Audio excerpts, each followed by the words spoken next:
After the Vasa, the newly enlightened Arahant monks wanted to go pay their respects to the Buddha and invited Chakupala to go with them. Venerable Chakupala thought, "Having me with them will cause hardships and difficulties." He then said, "I give you all permission to go. Please express my respects when you see the Buddha." "Elder, we would not be burdened if you joined us. Please reconsider and come with us." "Brothers, I will not go with you. You can help me by stopping by my brother's house and informing him of my situation. Ask him to send someone to pick me up, and I will travel with them."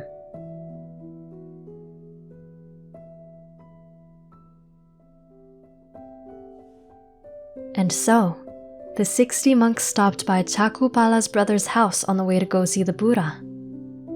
Chulapala then said, "Venerables, where is my brother? Did he not travel with you?" The monks then proceeded to explain everything that happened to Chulapala. Chulapala then had one of his nephews ordained as a samanera, a novice monk, and sent him to where Chakupala was residing. The novice arrived and paid his respects to his uncle.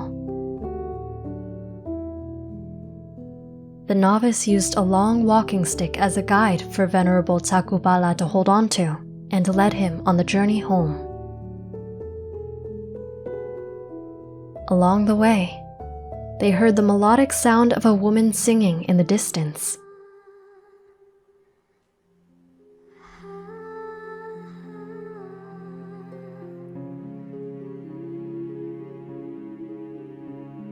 The novice was enchanted by the woman's voice and said, "Uncle, there's something I have to check on.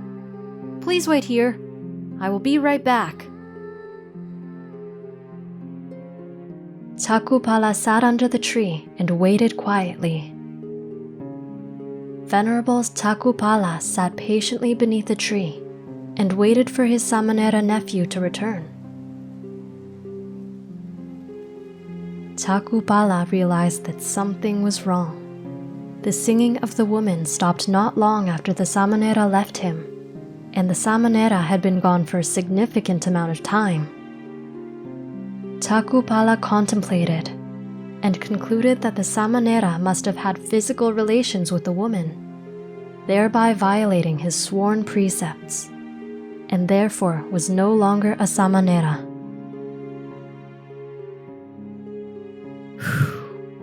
"Uncle, I've returned from my task.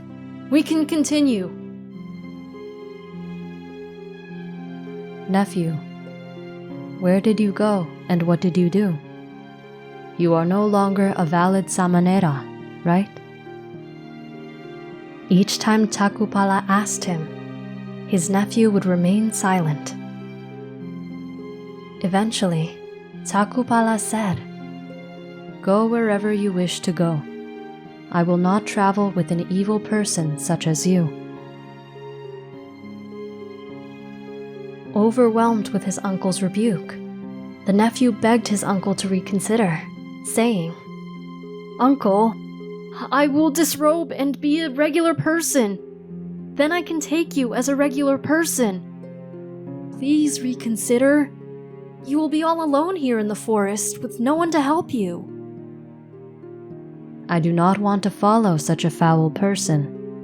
I do not want to hold a stick with such an unwholesome person. Leave me here and be gone."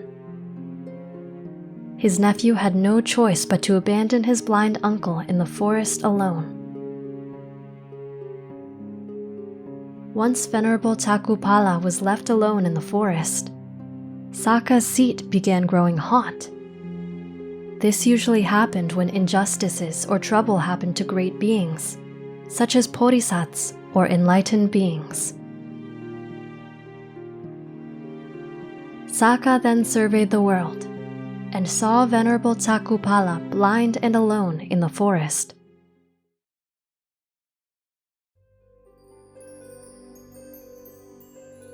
Saka then came to Earth and transformed himself into a human. Venerable Takupala heard footsteps and said, "Who's there?" "It is I, a traveler." "Where are you headed, traveler?"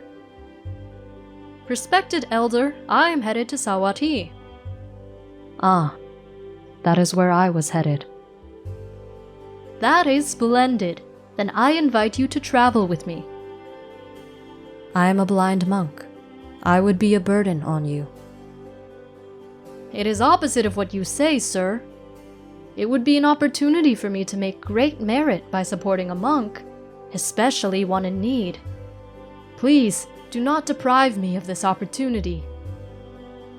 "Satu, then we will do as you say." Saka then held the front of the walking stick, while Chakupala held the back. Then, Saka used his powers to make the journey very fast.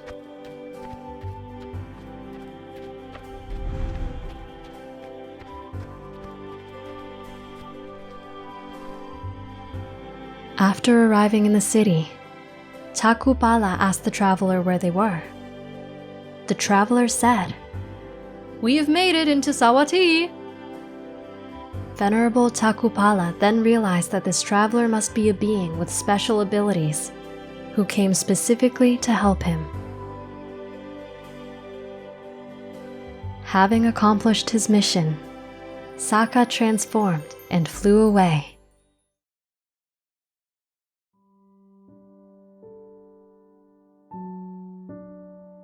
One day, while Venerable Takupala was staying at the Chetavana temple in Sawati, the rain fell for many hours. Then, as it got dark, the rain stopped.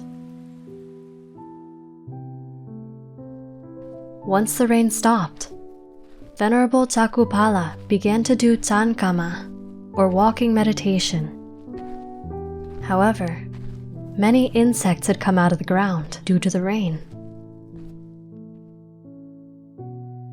A few hours later, a group of monks who had wished to visit the Venerable Takupala saw all the dead insects on the ground and were shocked. They said, "What kind of respectable monk would kill so many living beings? Takupala is not who we thought." They decided to go report their findings to the Buddha. The Buddha then asked them, "Did you see him step on the insects?" "Blessed One, we did not see him step on the insects."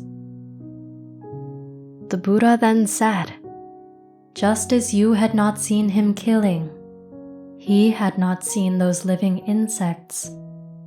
Besides, as the elder has already attained arahantship, he could have no intention of killing. Therefore, he is innocent of your accusations."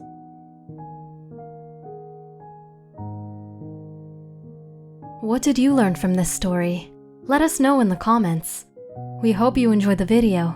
Click like if you did, and click subscribe if you want to see our uploads. And consider making a donation to support our Buddhist animation project.